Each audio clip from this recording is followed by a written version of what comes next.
Ok, bonjour à tous. Donc, on continue sur cette série de cours sur les GLM. Donc, on vient de voir dans la série numéro 12 la présentation de la famille exponentielle. Là, on va passer à l'étape juste après, donc série de slides numéro 13, donc, que je vais partager à l'instant, qui va être l'utilisation de cette famille de lois un peu particulière pour mettre en place une régression, et donc ce sera la régression GLM. Ok, donc série numéro 12, passer de cette famille exponentielle au modèle de régression. Donc on avait vu qu'on avait cette densité exponentielle. Là, ce qu'on va dire, c'est que exactement de la même manière qu'on introduisait la régression linéaire, puis logistique, puis Poisson, okay, on va dire que les observations YI ont une certaine loi. Donc mes YI, ils ont une certaine loi de paramètres θi et de paramètres phi. Okay. Donc j'autorise les YI, donc je vais continuer à les garder indépendants. Donc ça va être une hypothèse, encore une fois, qu'on ne va pas relâcher dans ce cours. Okay. Mais j'autorise à ce qu'ils n'aient pas le même paramètre, donc je n'aurai pas forcément l'homogénéité, avec quand même une petite contrainte, c'est que le phi va être le même pour tous. Okay. Donc ce que je demande, c'est que le paramètre θi, le paramètre naturel, peut être différent, par contre le paramètre de nuisance sera le même. Mais là encore, pensez à la régression OLS, le modèle homocédastique, c'est exactement ça. Je disais que la moyenne, elle va dépendre de mes variables explicatives. Par contre, le sigma 2, qui était la variance de mes résidus, ça va être le même pour tous. D'accord ? Donc, on reste sur cette hypothèse de paramètre de nuisance qui est le même pour tous. Okay ? Par contre, j'ai un paramètre θi qui va être différent. Donc, la densité va s'écrire donc, tout simplement avec cette exponentielle. Je récupère toujours mon produit entre mon y et mon θi. J'ai ma fonction de θi. Mon paramètre phi, c'est le même pour tous. Et puis, j'ai la dernière fonction dont je ne parlerai jamais. Une fois que j'ai fait ça, je peux passer à mon écriture de log vraisemblance. Okay, donc ma vraisemblance, je vous rappelle, ce sera le produit des f de yi θi. Okay. Quand je prends la log vraisemblance, donc je récupérais la somme des log densités. Okay. Et j'obtiens très exactement cette fonction-là. Donc je vais récupérer la somme des yi θi, la somme des b θi, le tout multiplié par 1 sur le paramètre de nuisance. Okay. Donc on est vraiment très très proche de ce qu'on avait dans le modèle gaussien, je vous rappelle. Dans le modèle gaussien, ce qu'on avait, c'était du yi moins mu i à la 2 sur 2 sigma 2. Donc on retrouve quelque chose qui nous fait vraiment penser à ce qu'on faisait dans les moindres carrés. Okay. J'ai toujours mon petit paramètre ici qui va traîner, mais encore une fois, quand on va dériver la log vraisemblance et qu'on va chercher les points pour lesquels ça s'annule, ça ne dépendra pas de ce paramètre-là. Okay. Donc le paramètre phi n'interviendra pas sur l'estimation de mon paramètre θ. Okay. Mais il va falloir un moment qu'on l'estime. Pour le moment, je vais quand même supposer qu'il est donné, puis on va faire tous les calculs qu'on peut. Ok, donc une petite discussion de terminologie. Donc je reviens sur des choses aussi que j'avais évoquées plusieurs fois. Donc on va avoir plusieurs types de notation. Donc le premier, c'est le paramètre qu'on voit depuis tantôt, c'est ce paramètre θi. Okay. Donc ça va être le paramètre naturel. Il ne va pas beaucoup nous servir par la suite, essentiellement parce que ce n'est pas ce qui nous intéresse. Okay. Les deux paramètres qui nous intéressent, ce sont les deux autres. Le premier, c'est la combinaison linéaire des variables explicatives. Et le deuxième, c'est le paramètre de moyenne. Okay. Donc ce sont essentiellement ces deux jeux de coefficients qui m'intéressent. Ce coefficient mu, ce coefficient eta et ce coefficient θ. Donc j'ai trois jeux de coefficients qui vont intervenir, de paramètres. Okay. Celui-là, c'est celui qui va être lié à mon coefficient bêta. Okay. Donc tout va s'exprimer en fonction de eta. Okay. Donc ce qu'on voit, c'est qu'on avait établi une relation qui existait entre mu et θ. Okay. Donc ça se passait via cette fonction B'. Donc on avait vu qu'il y avait un lien entre l'espérance et le paramètre θ, c'est que mu est égal à B' de θ. Donc ce que j'ai, c'est que j'ai un lien qui existe entre mu et θ. J'ai mon coefficient eta qui va être lié à mon coefficient bêta, donc il me manque, j'ai un degré de liberté. J'ai un degré de liberté pour relier tous ces coefficients entre eux. Et comment ça va passer ? Ça va passer par cette fonction lien. Donc la fonction lien, c'est comment est-ce que je vais relier, alors c'est là où il faut faire un tout petit peu attention, c'est comment est-ce que je vais relier ces deux coefficients qui se trouvent ici.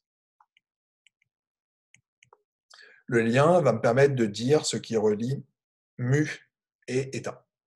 Okay.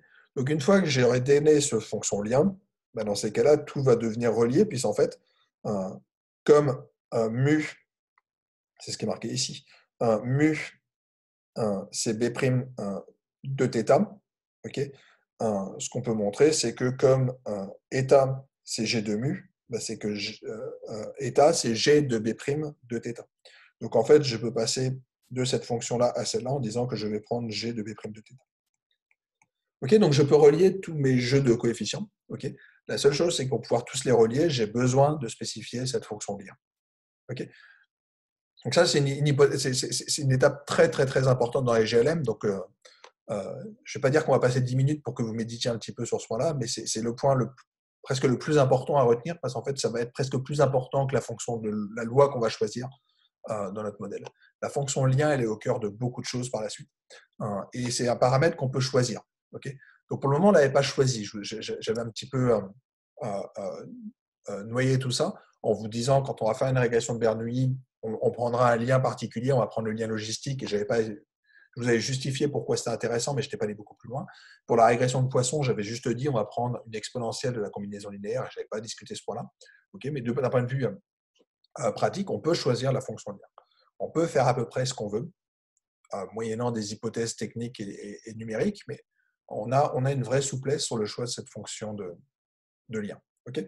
Donc souvenez-vous juste que cette fonction lien, elle est choisie par l'utilisateur, elle est choisie par la personne qui fait le modèle. La fonction B, elle correspond à la loi, et une fois que vous avez choisi la loi et que vous avez choisi la fonction lien, dans ces cas-là, tout est fait automatiquement. Okay, donc c'est un petit peu ce qui était caché dans tout ce que je disais jusqu'à présent. C'est que la régression OLS, je choisissais une loi normale et je choisissais un lien qui était en fait le lien identité. Okay, puisqu'on disait que eta, c'était très exactement donc le eta, il est caché là. Pardon. Donc eta, c'est ma combinaison linéaire des variables explicatives. Okay. Dans le modèle gaussien, ce qu'on disait, c'est que mu était égal à eta. Okay. Donc on prenait un lien qui était un lien très particulier. C'était le lien identité. Okay. Donc eta est égal à mu.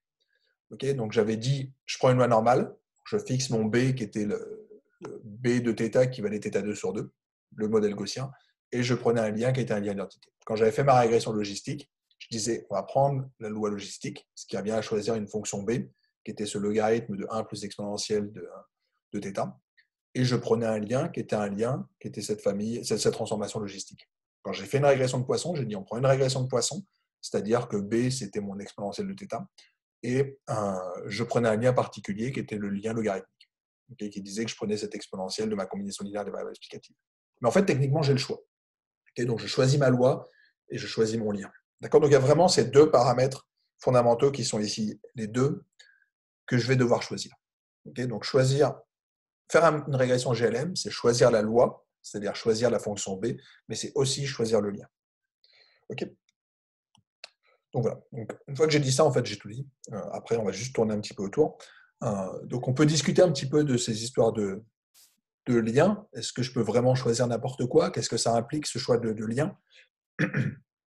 Donc, premier exemple, ce qui s'appelle le lien canonique. Donc, il s'avère qu'il y a un lien très particulier. C'est ce lien où je prends cette fonction g qui est l'inverse de la dérivée en b. Okay. Donc, b' de moins 1. C'est-à-dire qu'en fait, j'impose eta est égal à θ. Donc ça va être un lien très particulier, c'est le lien canonique. Et dans ces cas-là, ma moyenne, c'est tout simplement B' de ma combinaison linéaire des variables explicatives. Donc dedans, on va retrouver en fait les régressions qu'on a faites jusqu'à présent. Ce qu'il faut juste comprendre, c'est qu'en quittant le lien canonique, on va avoir des familles plus générales, des modèles plus généraux que ceux qu'on avait vus jusqu'à présent. Pour l'instant, c'était vraiment limité au lien canonique, mais l'importance du slide numéro 2, c'était de dire, en fait, vous avez le choix. Vous pouvez choisir un autre lien, et vous aurez un autre modèle. Et je reviendrai sur la discussion du lien et de la loi un peu plus tard dans une autre série de slides. Mais pour l'instant, ce qu'on avait fait, c'était ces trois régressions-là. Régression normale, régression Poisson, régression Bernoulli. La régression gaussienne, la régression OLS qu'on avait faite, bah, c'était celle pour laquelle je disais que ma moyenne, c'était ma combinaison linéaire des variables explicatives. Okay. Et en fait, si vous regardez B' de θ, je vous rappelle que B de θ, dans le cas de la régression, dans le cas de la loi gaussienne, c'était ce θ à la 2 sur 2. Bah, quand je le dérive, je récupère très exactement θ. Donc on revient sur le fait que ma fonction B' de θ, c'est l'identité. Et donc, le lien canonique associé à la loi normale, c'est le lien identité, qui revient à dire que eta est égal à θ est égal à mu. OK. Euh, Loi de Poisson. Donc, la loi de Poisson, on avait fait cette régression de Poisson auparavant. Okay. La régression de Poisson, telle qu'on l'entendait, en fait, c'est une régression avec une loi de Poisson, paramètre canonique, qui est la transformée logarithmique. Okay. Donc, en l'occurrence, ici, on a cette moyenne qui est l'exponentielle de la combinaison linéaire des variables explicatives. Et pour la loi Bernoulli, le lien canonique, c'est la transformée logistique. D'accord. Donc, c'était un peu caché donc, quand j'ai présenté la fonction GLM. Quand je présentais la fonction GLM, en fait, on disait family égale binomial. Et si vous regardez attentivement, entre parenthèses, le lien était le lien logit, donc cette transformation logistique. Mais j'en ai jamais vraiment trop parlé. Okay. Juste une petite remarque là, pour la loi Tweedy, le lien canonique et le lien puissance. Donc, quand je prends une loi Tweedy de paramètre mu puissance gamma, en fait, ce que je peux montrer, c'est que ma fonction mu, ce sera une fonction puissance de ma combinaison linéaire des variables explicatives. Okay. Donc, on a ce lien qui est le lien canonique. Il a un intérêt essentiellement numérique. C'est que quand on va faire les calculs, on verra, ça simplifie beaucoup, beaucoup de choses, mais je peux prendre autre chose. Okay. Et souvenez-vous, vous avez le droit de prendre autre chose, et en particulier, ça aura des implications euh, importante par la suite parce que ça changera pas mal votre prévision. Et c'est en fait ce qui va changer votre prévision. La prévision, elle va être étroitement liée à ce choix de la fonction lien parce que c'est ce qui se cache ici. Okay. La fonction qui se trouve là, c'est ce G-1. Okay. Donc en changeant le lien, vous changez la manière dont la moyenne va se comporter en fonction des variables explicatives. Donc j'ai presque envie de dire que le paramètre de lien, c'est le paramètre le plus important quand on fait une régression GLM. Après, on a des cas particuliers. Donc, un des cas particuliers, c'est le cas où on a un lien identité, d'accord, qui était le lien canonique dans le cas de la régression gaussienne. Mais en fait, je peux très bien utiliser un lien canonique, un lien identité dans une régression de Poisson. Okay. Ce qu'il faut juste comprendre, c'est que ça va changer non seulement la forme de la prévision, mais ça changera aussi l'interprétation des coefficients. C'est que quand j'ai un lien qui est un lien identité, dans ces cas-là, comment j'interprète mes coefficients? Alors, je vais juste revenir sur cette petite notation. Donc, je prends un vecteur. Donc, ce que je note xj, c'est une observation sur laquelle je vais insister sur le paramètre j. Et ici, je vais décaler de 1. D'accord. Donc, je rappelle, donc, je renvoie au cours sur la régression OLS, donc les moindres carrés. Okay. L'interprétation que j'avais sur le bêta j, c'est de dire c'est la différence que j'ai, c'est l'impact d'une variation de 1 sur ma variable xj. Okay. Donc, si xj passe de xj à xj plus 1, mon coefficient va varier de plus bêta j. Oui, ma prévision va augmenter de plus bêta j. Donc bêta j s'interprète comme une variation absolue, okay, sur la composante xj de 1. Okay. Donc c'est exactement ce qui est raconté ici. Okay. Si jamais j'ai une variable continue, ça va être la différence entre un xj, le même vecteur, encore une fois, tout est supposé constant. Donc ça, c'est aussi un point important, c'est qu'ici, je suppose tout constant. Okay. Je m'amuse juste à varier un coefficient en xj. Okay. Donc je passe de xj à xj plus 1. Dans ces cas-là, ma moyenne, elle va être augmentée de bêta j. Okay. Donc c'est ça le point important dans la régression OLS et l'interprétation qu'on a de ce coefficient-là. Et ça vient de lien identité. Donc si jamais je faisais une régression de Poisson avec ce lien identité, j'aurais exactement la même propriété. D'accord. Donc l'interprétation des coefficients se fait pour une fonction de lien et pas pour une loi particulière. D'accord. Si jamais j'ai une indicatrice, ce qu'on peut noter, c'est que quand j'ai une variable indicatrice, j'ai une modalité de référence, qui est ma modalité numéro 1. Dans ces cas-là, c'est de manière absolue, quelle est la différence entre la moyenne dans le groupe J et la moyenne dans le groupe de référence. Okay. Donc c'est la moyenne des individus de type J. Là, je devrais plutôt mettre NJ. Donc je prends le nombre d'individus de type J et je regarde la moyenne de ces individus. Je regarde la moyenne sur mon groupe de référence et donc j'ai de manière absolue la différence entre les deux. Okay. Alors, c'est cas, si jamais je regarde l'interprétation de ce coefficient bêta j, ça va être la différence entre les deux moyennes des groupes. D'accord. Donc, on a toujours cette interprétation de manière absolue quand on a un lien identité. Quand j'ai un lien logarithmique, donc c'est en fait ce qu'on avait quand on avait fait notre régression de Poisson. Mais ce n'était pas lié à la loi de Poisson, c'était lié au fait qu'on avait pris un lien logarithmique, ou dit autrement, le lien inverse, c'était l'exponentiel. Donc, je disais que ma moyenne, c'était l'exponentielle de ma combinaison linéaire des variables explicatives. Donc, comment est-ce que je fais mon interprétation? Mon interprétation, ça va être cette fois-ci une variation relative. Okay. Donc, ça veut dire quoi? Ça veut dire que mon coefficient bêta j, c'est l'exponentielle de bêta j, c'est par combien il faut que je multiplie pour passer de xj à xj plus 1. Okay. Donc, je vais passer de cette valeur-là à celle-là. Okay. Donc, je rajoute plus 1 sur mon xj. Dans ces cas-là, si je rajoute plus 1, je vais multiplier par l'exponentielle de bêta j. Okay. Je peux le faire là aussi sur des variables factorielles. Donc, dans les variables factorielles, c'est par combien est-ce qu'il faut que je multiplie. Donc, cette exponentielle de bêta j, c'est par combien il faut que je multiplie pour arriver dans la modalité j par rapport à la modalité de référence. Okay, donc, je peux l'interpréter comme étant des différences sur les logs. D'accord, donc, encore une fois, le log de ma différence, je peux l'écrire comme le log d'un ratio. Donc, le ratio ici, c'est ce qui se passe, c'est la valeur moyenne dans mon groupe J. Ici, c'est pour ma modalité de référence. Okay, donc, ce que je suis juste en train de dire, c'est quoi? C'est que bêta J, c'est le logarithme du ratio, c'est-à-dire que l'exponentielle de bêta J, bah, c'est le ratio que je vais avoir entre le groupe J et le groupe de référence. Okay, donc, ça veut bien dire que je regarde mon groupe J et je vais avoir ce groupe de référence multiplié par l'exponentielle de bêta J. Okay, donc, quand on travaille sur des variables factorielles, c'est toujours cette exponentielle de bêta j qui a une interprétation, c'est juste par combien il faut que je multiplie. Donc, c'est un peu ce que je disais quand je disais si le bêta j est proche de 0, je fais un développement limité et donc mon exponentielle de bêta j, c'est très proche de 1 plus bêta j. Okay, donc, si jamais j'avais un coefficient à 0,05, ça veut dire que je rajoute 5% dans cette catégorie. Je multiplie par 5%. Je rajoute 5% dans cette catégorie-là. Okay, donc, ça, c'est le lien logarithmique. Dans le cas de la régression logistique, donc on avait cette fonction un peu particulière qui était cette exponentielle de la combinaison linéaire sur 1 plus l'exponentielle de la combinaison linéaire. Okay, donc, ce qui revenait à dire qu'on avait interprétation sur la cote. Okay, et donc, on arrive à cette interprétation sur le coefficient bêta j. Donc, encore une fois, l'idée, c'est quoi? C'est de noter qu'on a un modèle exponentiel, on a un lien exponentiel, non pas sur le paramètre P, mais sur la cote. Okay, donc, si jamais mon paramètre n'était pas le paramètre P, mais c'était la cote, dans ces cas-là, on retrouve exactement l'interprétation de tantôt. Okay, donc, on va avoir une interprétation en tant que rapport de cote, donc la notion de odds ratio, ratio de cote. Okay, donc, l'exponentielle de bêta j, c'est un ratio de cote, c'est de combien est-ce que j'ai varié sur ma cote en passant de xj à xj plus 1, toutes les autres choses étant égales par ailleurs. Okay, donc, ça, c'est la régression logistique, mais en fait, il y a une autre régression qui est relativement connue, c'est la régression probit.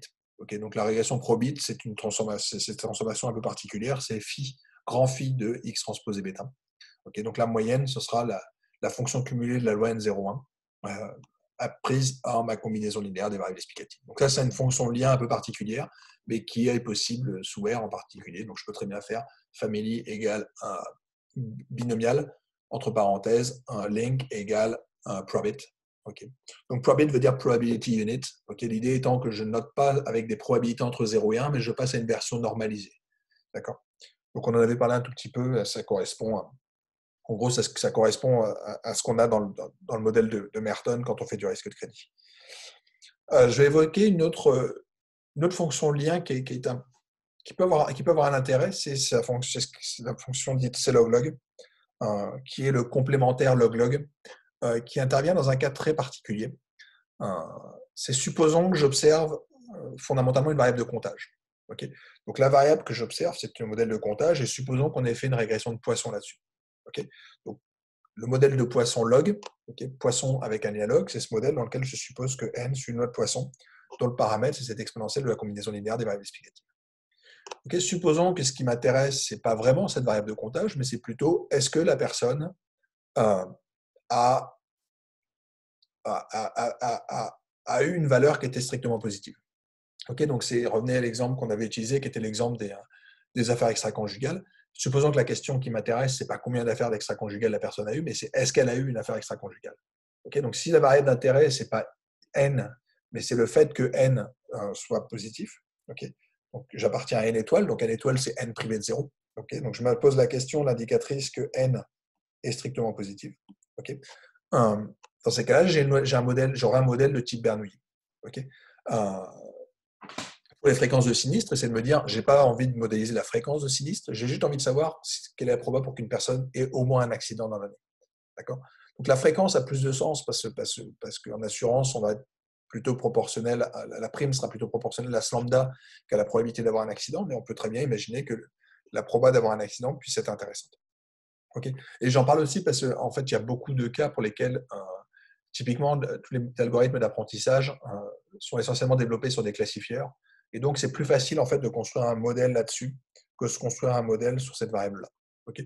Donc, les modèles de comptage sont plus compliqués à modéliser par autre chose que des régressions de Poisson, alors que des variables indicatrices, je peux vous sortir des centaines de modèles qui permettent de faire ça. Centaines, je suis un peu ambitieux.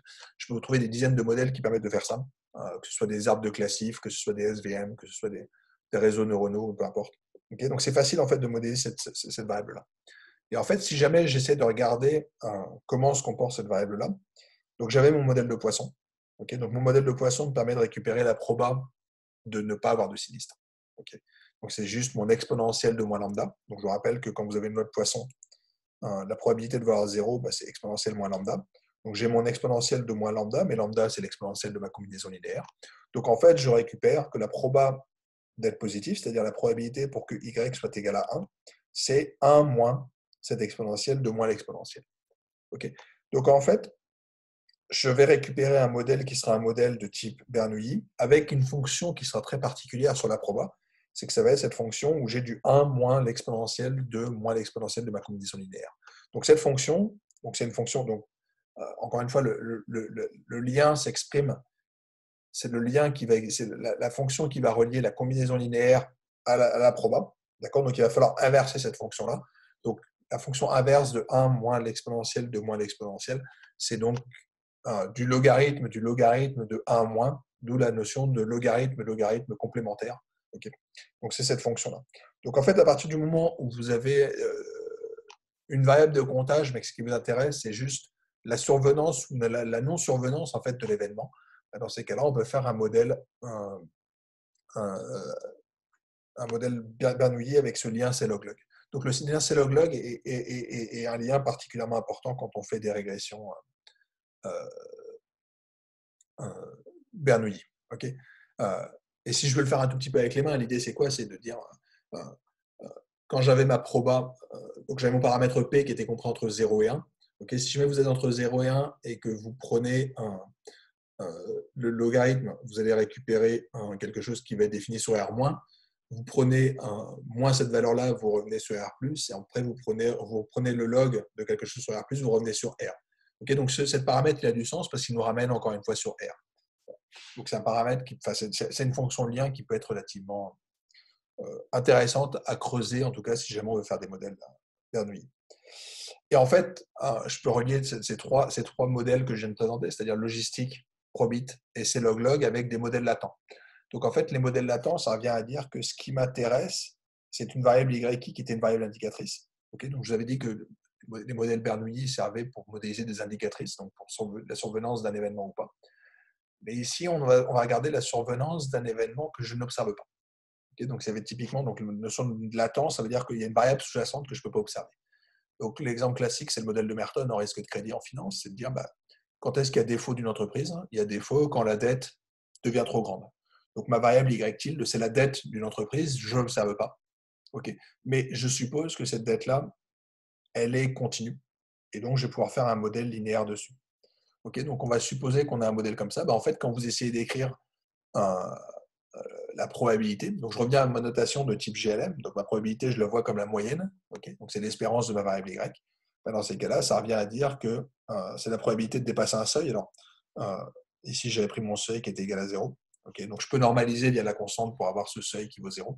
Donc, je dis que j'ai défaut si jamais la dette normalisée dépasse un seuil. Okay. Dans ces cas-là, ce Y tilde doit être plus grand que 0, et ça veut bien dire qu'on a cette combinaison de X transposé bêta moins le résidu. Alors, je mets moins un résidu juste pour garder des notations cohérentes avec tout ce qu'on fait d'habitude, mais encore une fois, comme souvent les résidus sont symétriques, ça ne changerait rien de prendre un plus ou un moins. Okay. Et quand je l'écris de cette forme-là, ça me dit qu'en fait, je vais avoir F de X transposé bêta. Donc, en fait, on a le modèle qui était la manière dont j'avais introduit la régression probit en disant si jamais vous avez ici une loi qui est une loi gaussienne, donc ici, je prends grand phi de ma combinaison linéaire des variables explicatives, je récupère un modèle probit. Okay, mais ça, c'est équivalent à me dire que mes résidus étaient des résidus gaussiens. Donc, en fait, le modèle probit arrive naturellement quand vous supposez que derrière, vous avez une variable sous-jacente, un modèle sous-jacent qui est un modèle OLS standard avec des résidus gaussiens. Okay, donc, on fait du maximum de vraisemblance sur cette variable latente. Okay. Dans ces cas-là, je récupère mon modèle probit. Ma régression logistique, je l'obtiens si jamais je suppose que mes résidus suivent une loi logistique. Donc, il y a une loi pas forcément très populaire en proba, mais voilà, c'est cette loi avec cette fonction de répartition. ok. Et on peut montrer que le modèle C-log-log, ben, il s'apparente à quelque chose où j'ai des résidus qui suivent une loi de Gumbel. Donc en fait, les trois modèles correspondent à des régressions avec des variables latentes que je n'observe pas, mais c'est juste que mes résidus suivent des lois différentes. Et encore une fois, comme le maximum de vraisemblance repose entièrement sur la loi de mes résidus, je vais avoir des estimateurs différents et donc des prévisions différentes. Ok. Normalement, c'est ma dernière série de slides sur les liens, si je me souviens bien. Autre type de lien qui peut intervenir, c'est des liens qui sont des puissances. Donc, ce que je vais dire, c'est que x transposé un bêta va être égal à ma moyenne puissance lambda, à partir du moment où le coefficient lambda est différent de 0. Et sinon, on a cette approche un peu classique qui vient à dire que je fais un passage à la limite, et quand lambda tend vers 0, je récupère mon log. Okay. Donc ça va être un lien qui peut être intéressant, et en fait, on peut l'avoir directement sous R. C'est juste avec cette fonction power. Donc quand je dis que le lien est égal à power de ce que vous voulez, ça permet d'inclure toutes les lois possibles, tous les liens possibles qu'il y a dans cette famille-là. Donc ça va inclure, en particulier, si je dis power 0, ben en fait, je refais la régression standard, puis mon lien devient, pour ma régression de Poisson, je reviens sur mon modèle de Poisson avec un lien logarithmique. Si jamais je disais que je prenais power égale 1, le power de 1, dans ces cas-là, je fais une régression avec un lien identité. Okay. Donc en fait, je le dis parce qu'on va l'utiliser un petit peu plus tard pour essayer de bien comprendre les histoires de liens et de lois. Okay. Donc encore une fois, le lien, c'est cette fonction-là, c'est la fonction qui va relier mon mu et ma combinaison linéaire des variables explicatives. Okay. Donc les puissances vont être quelque chose d'intéressant parce qu'on va pouvoir tester toutes sortes de puissances et voir ce que ça donne. Et on va pouvoir choisir la loi, et la loi, je peux la choisir avec la fonction variance. Okay. Donc on va avoir deux degrés de liberté qui sont cette puissance, soit sur le lien, soit sur la loi. Okay. Gardez ça de côté pour plus tard parce qu'on va jouer un petit peu là-dessus. Plus tard. Ok, donc maintenant on a tout ce qu'il nous faut dans notre boîte à outils. Et donc on va se lancer dans les GLM. Donc l'idée des GLM, encore une fois, j'ai des Y qui sont dans qui ont une distribution qui est dans cette famille exponentielle. Donc la seule chose, c'est que je demande à ce qu'ils aient des paramètres θi qui soient différents, mais le paramètre phi sera le même pour tous. Donc une forme d'homocédasticité, okay, même si ce n'est pas le bon terme, puisque encore une fois, quand vous êtes dans une régression de Poisson, les résidus ne sont pas du tout homocédastiques, puisque la variance est égale à l'espérance. Okay. Mais disons que le paramètre phi va être le même pour tous. Je peux écrire ma log vraisemblance. Okay. Donc, encore une fois, je garde l'hypothèse d'indépendance, qui veut dire que ma vraisemblance s'écrit comme le produit de mes densités. Quand je passe à ma log vraisemblance, je récupère ma somme des termes qui se trouvent à l'intérieur ici. Okay. Le phi va être un paramètre qui va être supposé connu. Okay. Ça va être une première hypothèse qu'on va faire. Donc, c'est une hypothèse qu'on va libérer par la suite. Encore une fois, c'est comme dans les modèles OLS où on suppose en gros que le paramètre sigma ne nous intéresse pas, puis on fait comme s'il était fixé, on fait notre estimation, puis ensuite on estime. On va faire exactement pareil. Okay. Donc, je suppose que phi est connu. Petite précision, je pourrais très bien remplacer phi par phi sur un poids. Je reviendrai sur l'histoire des poids plus tard. Je pense que j'ai une série de slides aussi sur le sujet. Je ne vais pas mettre de poids ici parce que je trouve que ça alourdit un peu les notations, puis ce n'est pas forcément très pertinent quand si jamais on n'a pas vraiment de poids dans nos modèles. Okay. Donc, gardez juste en tête qu'on peut mettre des poids, d'accord, et qui vont intervenir là-dessus, donc ils vont intervenir sur cette partie-là. Qu'est-ce que je suppose ? Je vais commencer par la première hypothèse. Donc, je vais supposer que j'ai une fonction de lien. Donc, le lien, encore une fois, c'est quelque chose que je me donne. On a dit, quand on fait une régression logistique, on choisit essentiellement deux choses, mais en fait, techniquement trois. La loi. Donc là, ma loi, elle est donnée. Ma loi, c'est celle-là. Je choisis mon lien. C'est ce que je suis en train de faire ici. Okay, donc, je suis en train de vous dire que je prends une fonction G. Et le troisième, c'est que je choisis mes variables explicatives. Je vais revenir dans un instant sur mes variables explicatives. Donc, j'ai choisi ma loi dans un premier temps. Je vais choisir mon lien dans un deuxième temps. Ce que je demande, c'est que cette fonction G, je vous ai dit qu'on pouvait prendre n'importe quoi. En fait, techniquement, il faut quand même que ce soit une fonction un petit peu régulière, parce qu'on va faire des calculs de dérivés. Okay. Et l'autre chose, c'est que je vais la demander a priori monotone, disons bijective. Okay. En fait, je préférais même qu'elle soit strictement croissante. Le fait qu'elle soit strictement croissante me permet, alors, d'avoir un modèle identifiable, donc ça c'est important, et deuxièmement, d'avoir une interprétation plus simple. Okay, c'est le fait que j'ai pris, par exemple dans ma régression de Poisson, une exponentielle de ma combinaison linéaire des variables explicatives, ça me permet de dire que si bêta est positif, alors ça va augmenter ma moyenne. D'accord? Donc, c'est vraiment juste pour avoir une interprétation simple. Sinon, je peux mettre des fonctions décroissantes, mais dans ces cas-là, il va falloir faire un mécanisme un peu stupide de tout inverser dans une interprétation. Donc, au lieu de me dire que si bêta est positif, ça décroît, je préfère me dire je prends une fonction monotone, croissante, et dans ces cas-là, je vais avoir une interprétation très simple. Okay. Donc, je suppose qu'elle est différente, je suppose qu'elle est suffisamment différenciable, je suppose qu'elle est strictement monotone. Okay. Et donc, en fait, on retrouve les fonctions dont on parlait auparavant, c'est-à-dire la fonction d'identité, les fonctions de puissance, la fonction logarithmique, enfin, tout ce genre de choses. Okay. Et autre hypothèse, je suppose que x transposé x est défini positif, mais exactement comme dans les moindres carrés. D'accord? Donc, je suppose là aussi le fait que j'ai suffisamment d'observations. Donc, j'ai plus d'observations que de variables explicatives. Okay, donc, ce qui me donne unicité, en tout cas, de mon maximum de vraisemblance. Okay, et je vais supposer que ma matrice, elle est de plein rang, donc je n'ai pas de variables qui servent à rien dans mon modèle. D'accord? Donc, typiquement, quand je vais mettre des facteurs, j'aurai toujours une référence et j'aurai un i-1 paramètres qui vont intervenir quand je fais ma régression. Donc, finalement, des hypothèses assez classiques. Okay, la seule chose que je rajoute ici, c'est que je choisis ma loi. Okay, donc, je pars dans cette loi-là. Donc, je vais partir dans une régression de Poisson, une régression gamma, whatever. Et je vais me donner la fonction lien. Okay, ma fonction lien, je la choisis a priori. Et ensuite, je fais ma régression. Donc, comment ça marche en pratique? Alors là, ça va devenir juste un tout petit peu technique, mais je repars sur mon écriture de ma log vraisemblance, et donc à l'intérieur, je retrouve ma contribution à ma vraisemblance, donc, qui est mon log de lambda i, qui est en fait tout simplement le log de f de yi, θ i, phi. Okay, donc, c'est le log de ma densité pris en y. Et là, ma condition du premier ordre, elle va s'écrire là-dessus. Donc, elle va s'écrire sur cette log densité, donc la dérivée de ma log vraisemblance, la dérivée de ma log vraisemblance par rapport à bêta j, c'est la somme de mes dérivées. Donc, en fait, je peux m'intéresser uniquement à la dérivée des contributions à ma log vraisemblance. Donc, je m'intéresse à ces endroits-là. Donc, j'ai besoin de la dérivée par rapport à bêta j. Et ça me pose un peu problème. Pourquoi? Parce que on ne le voit pas du tout ici, le bêta. Okay, le bêta, on avait vu, il intervient parce qu'en fait, on a trois types de paramètres. On avait notre θ, on avait notre mu, on avait notre état. État, il est associé à nos bêta. Okay, on avait ici un lien qui était le lien via la fonction b, okay, plus particulièrement b', et on avait dit, je vais rajouter une hypothèse ici, qui est le lien, et donc la fonction g. Okay, donc on voit que si jamais j'ai besoin, donc ici on écrit notre modèle sur cette composante-là. Okay, donc on a notre modèle qui est écrit sur les bêta. Nous, ce qu'on veut, c'est dériver par rapport à bêta. Okay, donc, chain rule classique, je vais dériver par rapport aux grandeurs que je connais. Donc, je commence par dériver par rapport à θ, puis je dérive par rapport à mu, puis je dérive par rapport à θ, puis je dérive par rapport à bêta. Okay, donc, je dis juste que ma dérivée de cette fonction-là par rapport à bêta, je vais devoir intercaler pas mal de choses entre les deux, qui sont les dérivées par rapport à mes différentes notions. Et donc, à chaque fois, je vais voir apparaître les fonctions qui sont les fonctions ici. D'accord? Donc, quand je vais commencer par faire ma première dérivée, donc ma première dérivée, on voit comme par hasard arriver une grandeur qu'on connaît un petit peu. C'est que cette chose-là, c'est notre terme d'erreur.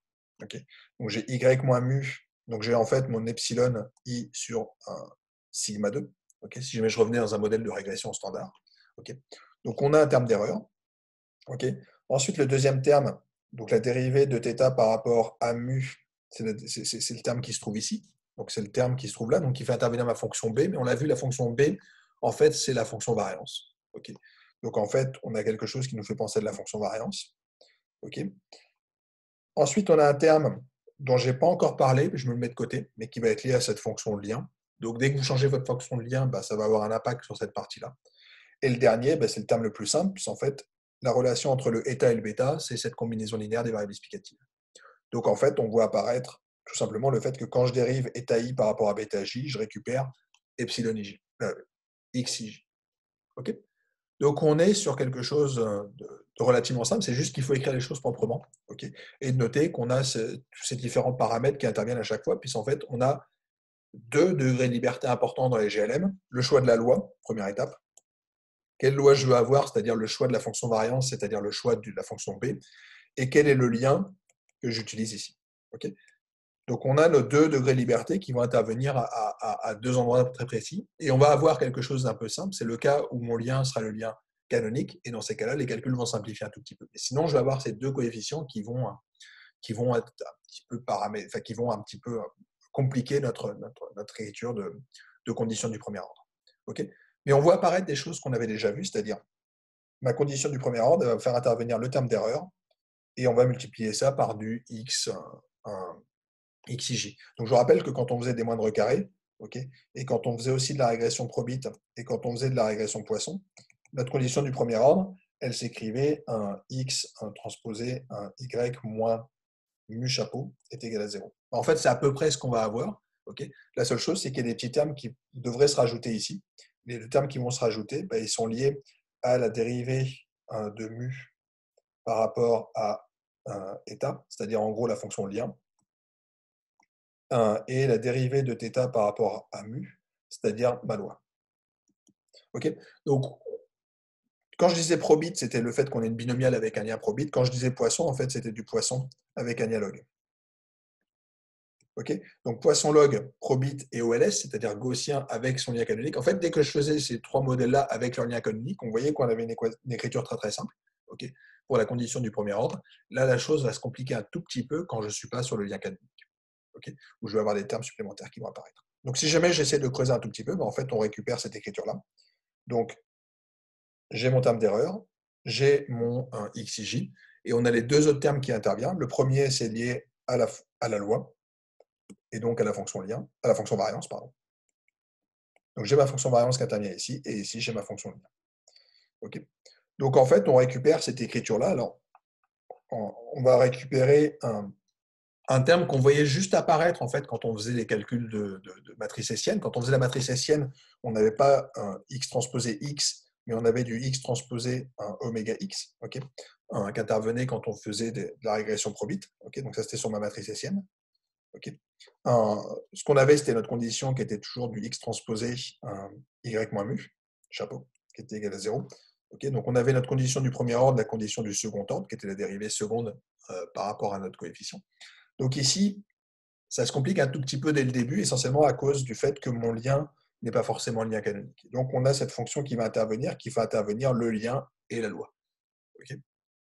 Alors, je vais quand même compliquer encore un tout petit peu les choses, c'est qu'au lieu d'utiliser cette écriture-là, on va souvent passer par une écriture un tout petit peu plus tordue, dans lesquelles on va explicitement mettre la loi ici, pardon, le lien ici, et la loi et le lien sont dans cette fonction-là. Donc on va avoir cette équation ici. Et encore une fois, c'est au maximum de la vraisemblance que j'obtiens cette égalité. Donc ma condition du premier ordre, je vais l'écrire comme ça. D'accord. Alors pourquoi c'est intéressant? C'est qu'en fait, ça permet d'éviter les problèmes de confusion. C'est que ma matrice oméga auparavant, ce n'était pas exactement la même que celle qu'on avait dans la hessienne. Donc là, l'avantage, c'est que je fais directement sortir la matrice que j'ai dans ma hessienne. Okay. Donc ma matrice dans la hessienne, au lieu de s'appeler oméga, maintenant je vais l'appeler grand W. Et en fait, la matrice W, elle apparaissait ici à condition de faire intervenir cette matrice delta. D'accord. Donc il y a juste cette petite notation. Donc je vais avoir cette matrice de poids qui intervient à la fin, okay, qui fait directement intervenir en fait, la fonction variance, okay, ici. Et quand j'écris ma condition du premier ordre, j'ai besoin d'avoir une petite correction en plus en fonction du lien qu'on a retenu. Okay. Avec cette petite condition particulière, c'est que quand j'ai le lien canonique, dans ces cas-là, je récupère la forme standard qu'on avait jusqu'à présent, c'est-à-dire uniquement le x transposé, x moins sa prévision, y moins sa prévision, qui est égal à 0. Encore une fois, quand je me place au maximum de la vraisemblance. D'accord. Donc ça, c'est ce que nous racontent la recherche du maximum de vraisemblance, et donc la condition du premier ordre, donc ce qu'on appelle aussi les équations normales. Donc les équations normales s'apparentent à ça. Okay. Donc j'ai besoin de les résoudre, et c'est toujours la même chose. On a une équation très simple, et donc on va faire l'algorithme de Fisher. Et l'algorithme de Fisher, c'est toujours la même chose. Je pars d'une valeur initiale, donc par exemple par moindre carré. Okay. À partir du moment où j'ai mon bêta, j'ai mon état. Quand j'ai mon état, je récupère mon mu. Okay. Donc mon mu, je l'ai avec ma fonction lien, puisque c'est g-1 de état. Okay. Et donc à partir du moment où j'ai mon mu, j'ai mon epsilon, puisque j'ai mon résidu. D'accord. Donc une fois que j'ai récupéré mon bêta, en fait, j'ai toutes les grandeurs qui peuvent m'intéresser, puisque encore une fois, j'ai fixé ma fonction variance et j'ai fixé ma fonction de lien. Okay. Donc une fois qu'on a fait ça, on définit la variable z. Okay. Donc une fois que j'ai ma variable z, dans ces cas-là, on fait des moindres carrés pondérés avec les poids qui sont exactement les poids W. Donc c'est pour ça que je passais par cette notation W. On a les poids qu'on va utiliser dans notre régression. Okay. Et donc on fait tout simplement une mise à jour sur notre coefficient bêta avec une régression pondérée, et je m'arrête dès lors que la variation est trop petite. ok. Et ma matrice sigma, bah, c'est celle qui va apparaître là, et on arrive à notre théorème final, qui est que sous les hypothèses qu'on avait auparavant, j'ai existence et nullité du maximum de vraisemblance. Mon algorithme précédent devrait converger vers cette valeur-là.